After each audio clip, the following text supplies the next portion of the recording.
Like, how do you like balance? Okay, this isn't perfect. My engineering mind say no, don't push it out. The startup mind says no, you need people to test this. I do think there's a certain mindset or mentality that is the right fit to be a startup engineer, right? To be an entrepreneur and an engineer. And I would say, for better or for worse, like there's no fault in this, but some engineers are exactly like you described, where it's like, here's the very exact thing that has to happen for this to work, and I'm gonna just live here until it's, I don't want to say perfect, but close to perfect, and then I'll bring it to the world. And that doesn't, like you're saying, that doesn't work. And so I'm not that. I'm more of I understand the finer details, but I also live in the bigger picture vision of all the things that need to happen. And so I feel like I can balance that pretty well. So I did a systems engineering focus in my master's degree, and that, I think that kind of opened that up a little bit for me, where it was like, I did chemical engineering, I did nuclear engineering, I did a lot of very small focused specific things, but systems engineering is like, okay, take 10 steps back and how does this all work together, right? And how do all those little things need to happen in a sequence to get to this end goal? And I think you need that mindset when you're starting a company that has a technical product. You need to be able to say, all right, that's great, like here's all the things the product needs to do, but we need to be able to validate each one of these like with customers. And so how do we do like MVP, right? It's sometimes harder to do with a piece of hardware than software, but you can still do it. Like our first product that we delivered to customers was not one that we were super proud of, but it worked, right? It killed viruses better than other products. And so that was kind of the key. It's like, let's go solve this problem in the best and quickest way we can. And then from there, we made big improvements and then finally got to a product that is like, this thing's awesome now, right? Like it does everything we want it to. We're proud of it when we ship it out. In the beginning, we knew we were solving the problem, but like there was plenty of quirks with the product that, because we were building them in a garage and then, incubator and then kind of like a small office that was kind of like a garage and then finally a contract manufacturer. But I think those iterative steps are critical with hardware or software. So what's your definition of innovation? I think innovation is solving a big problem and doing it in a way that is creative or it hasn't really been done before. And so it's kind of like, it's really just thinking outside of the box and saying, here's the problem, here's, a number of different ways I could go solve it, and like let me think individually about each one and like evaluate. I think a big part of innovation is like taking learnings from other areas of life and reapplying them. Like if you're in the aerospace industry and then you go into the medical industry, it's like, oh, there's this like material that we use on airplanes that could like work in prosthetics or in the body or whatever, and it's not like you invented the thing, but you are thinking outside the box about how something can be used in this world or in other environments. I think probably that's the most common way innovation happens, right? It's not like you just have a eureka moment and all of a sudden you build the light bulb, right? It's like, no, like 100 people have tried it before and you just have the right mix of experience and curiosity that you solve the problem the right way. So I think most people think engineers, they think like mathematics, logical, 2 + 2 is 4. But engineers, I think, need to be creative, right?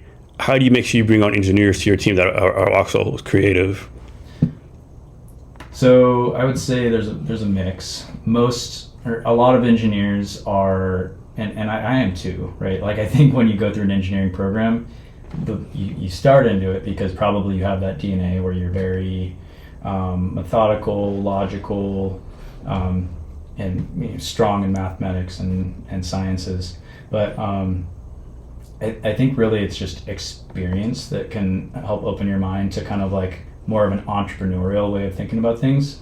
And so instead of, here's the required thing that needs to happen, I'm going to just go focus on that, you start to think about, okay, here's the goal, here's what we're trying to do, here's the ways that we've done it before, here are maybe some other ways we can do it, let's evaluate, what's the best thing, and sometimes try multiple ways, and it's like, okay, that way's actually better, we've never done it before, we can do it safely, I validated it in this way. I think you can use engineering rigor to safely test and validate other ways of doing things without just like, unsafely jumping in. I think your environment plays a big part too. If you're in nuclear engineering on a nuclear reactor, there's less room, right? You can't just willy-nilly try. But you can go create a safe innovation space and say, I'm going to recreate that environment over here, and I'm going to test it safely over here so that I can bring it over there. It's like you can build systems to allow for creativity. Can you tell us like a mental hurdle you've had to overcome since being a founder? Yeah, I think you talk about going fast, and you need to go fast. I am totally that way. Like I want to push the envelope. I think there are plenty of times where it's better to not go as fast also. And so I've had to really learn to navigate when to go fast and when to slow down. And the way that I've solved for that the best is actually, filling the team with people that think differently than you to kind of keep you in check a little bit. Because I think my intuition most of the time is right, that we can go do this in this way. And sometimes it actually is better to go slow down and think about it a little more and do it a different way.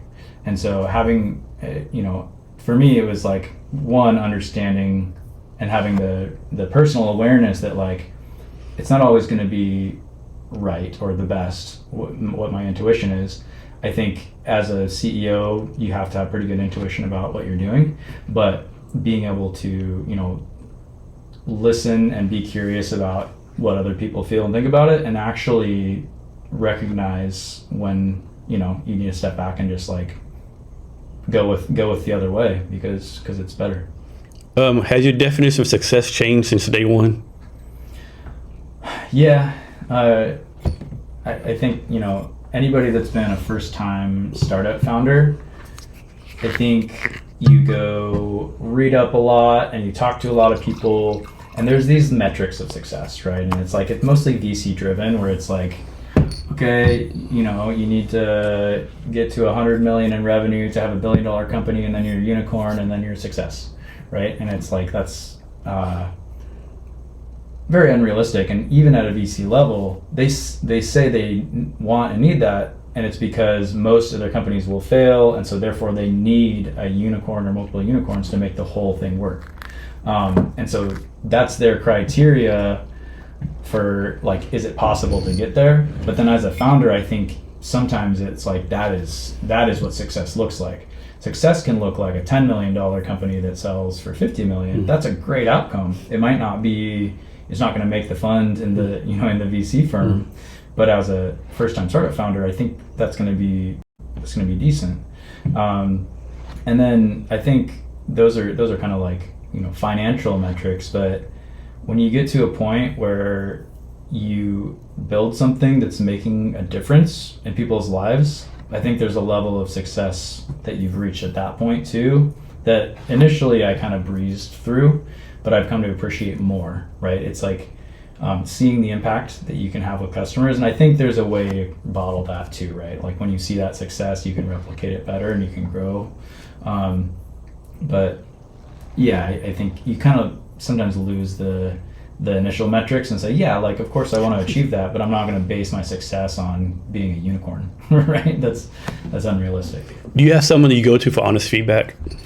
Yeah, I was lucky enough that I had a kind of a close family friend that became a startup attorney in the Seattle system. I'll name drop. His name's Mike Moyer, Baker Hostetler. He is our legal counsel for the company, but he's kind of just a wealth of startup knowledge and information. And so I was blessed to kind of have him early on and help me understand a lot of things. And then some good advice he gave me right when I was starting things is go form a really solid advisory board. And so, you're not going to pay people cash, but find the people that are the best in the world in a specific area that you care about, and just flatter them with some equity and praise their experience and skill set, and just ask to talk to them once a month or so if they're open to it. And most of the time, people will say yes if you can get them to respond, if you can get to them, right?